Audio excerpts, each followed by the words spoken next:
Tonight's play is about one of the most dangerous behaviors that afflict human beings. A behavior that acts like a painkiller. It soothes the pain for a single day, but comes back with greater agony, sharper, deeper, lasting almost a lifetime. Lies. Lying is not something we are born with, it is a learned behavior. A seed planted in us by external, environmental factors and watered by emotions. As a child grows, as soon as he begins to understand and speak, he observes how the world around him communicates. He watches, he listens, he absorbs. And one day, he witnesses a lie. Maybe his older brother breaks a plate, and when the mother asks, he denies it. At that moment, the child realizes, if I do something wrong, I can escape the consequences with a lie. Thus the seed of lying takes root, and as the child grows, it grows with him. He lies for personal gain, to avoid punishment, or to polish his image before others. I can be a false promise. I can be a testimony of perjury. I can be a smile hiding a heart full of hatred. I give you the illusion of power for a fleeting moment, then abandon you drowning in the fear of being exposed. I am a companion of greed, a partner of hypocrisy, a brother to cowardice. I always hide behind masks that you create and choose to wear. But lying is not just a conscious decision of the mind. It is a complex act and orchestra where both brain and body play their roles. Neuroscientists and psychologists have studied how the body actually produces a lie, the brain and the decision. Prefrontal cortex, the command center of planning and control. When a person lies, it works intensely too. Oh, invent a story. Oh, suppress the truth. Oh, and keep the lie scenario coherent.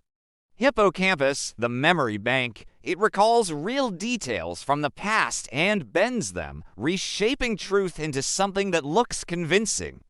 Stress and the body lying often spikes cortisol levels, the stress hormone.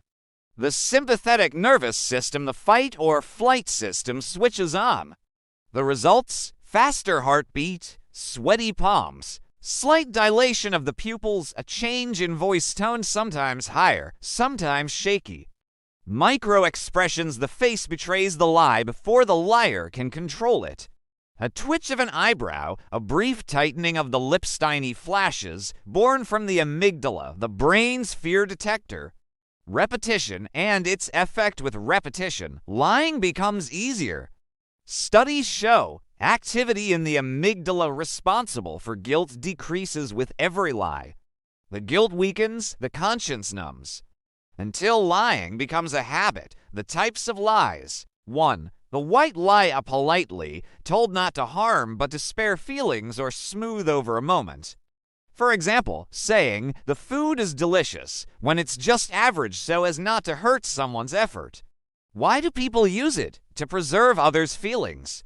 As part of social etiquette, especially among acquaintances. To avoid unnecessary conflict when the harsh truth serves no purpose. To deflect from personal or uncomfortable questions. It is a small lie with little intent to harm, but it's still a lie, too, the malicious lie. This is deliberate deception with intent to harm, exploit, or manipulate. It is lying to gain personal advantage, damage another's reputation, twist legal or financial truths for illicit profit, or to deceive in relationships, betrayal hidden behind falsehood. It may even be used to turn people against each other. Biologically, malicious lying demands greater mental effort than a white lie. The prefrontal cortex works overtime building details, maintaining consistency, recalling false scenarios. At first, the amygdala flares up with guilt and fear. But over time, just as we saw before, it dulls, and the malicious liar lies more easily. Difference from white lies. White lies aim to protect, not to harm. Malicious lies carry true intent to deceive and destroy trust. Dangers. They shatter trust beyond repair. They place the liar in endless stress, always checking their story. They seed corruption and spread rumors in society. 3. The defensive lie: this is not told to harm, but to shield oneself. The defensive lie emerges when a person fears punishment, humiliation, or confrontation. Examples: a child who breaks a cup and says, "It wasn't me," out of fear. An employee who arrives late but blames the traffic when in fact he overslept. Someone who hides a truth from parents to avoid punishment. Inside the brain, the amygdala triggers fear, the body's alarm system. The prefrontal cortex quickly constructs the protective lie.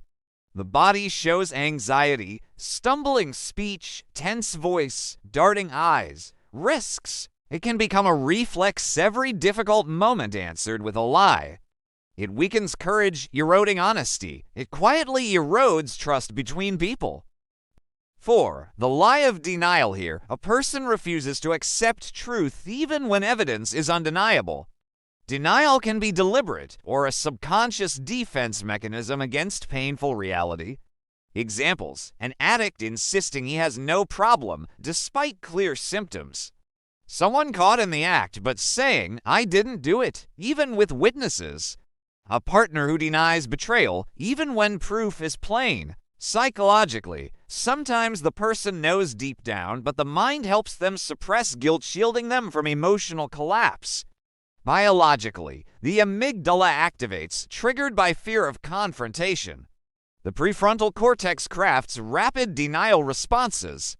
In unconscious denial, the anterior cingulate cortex ACC works harder, dampening emotional stress, dangers. For the individual, it delays healing or correction, like the addict in denial. For relationships, it erodes trust, breeding stubborn resistance to truth. What psychology says about lies? Study 1. Guilt fades with repetition. Subject: why does lying get easier over time? Findings: a study at University College London, UCL, using fMRI showed that amygdala activity decreases progressively with each self-serving lie. Conclusion: emotional resistance fades, making future lies easier. Study 2. The brains of pathological liars. Subject: are there structural differences in compulsive liars' brains? Findings: MRI scans revealed that pathological liars had 23 to 36% more white matter in their prefrontal cortex compared to control subjects. Later research pinpointed growth in specific regions like the middle and inferior orbitofrontal areas, but not the superior. Interpretation: this may explain why they fabricate lies effortlessly. The neural wiring makes story building smoother. Study 3. Overlapping prefrontal activation. Subject: which brain areas light up during lies of different kinds? Findings: fMRI and PET scans showed strong activity in O dorsolateral prefrontal cortex, O anterior prefrontal cortex, O orbitofrontal cortex, O plus amygdala activation during real social lies. Meaning, lying is a joint effort of planning, control, and emotional evaluation, especially in social contexts. Study 4. Brain stimulation and dishonesty. Subject: can we reduce dishonesty through brain stimulation? Findings: researchers at the University of Zurich used non-invasive stimulation TDCS on the right dorsolateral prefrontal cortex. In a dice game, cheating dropped by more than half, but habitual liars were barely affected. Lesson: moral decision-making and dishonesty can be influenced by targeted neural stimulation. The final word, the truth, is often painful, but sooner or later, it always comes out. Learn to be honest. Don't fear the truth.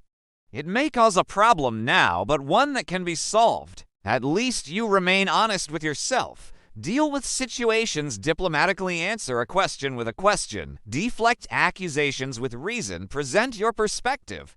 You may not escape the problem entirely, but you gain time and respect.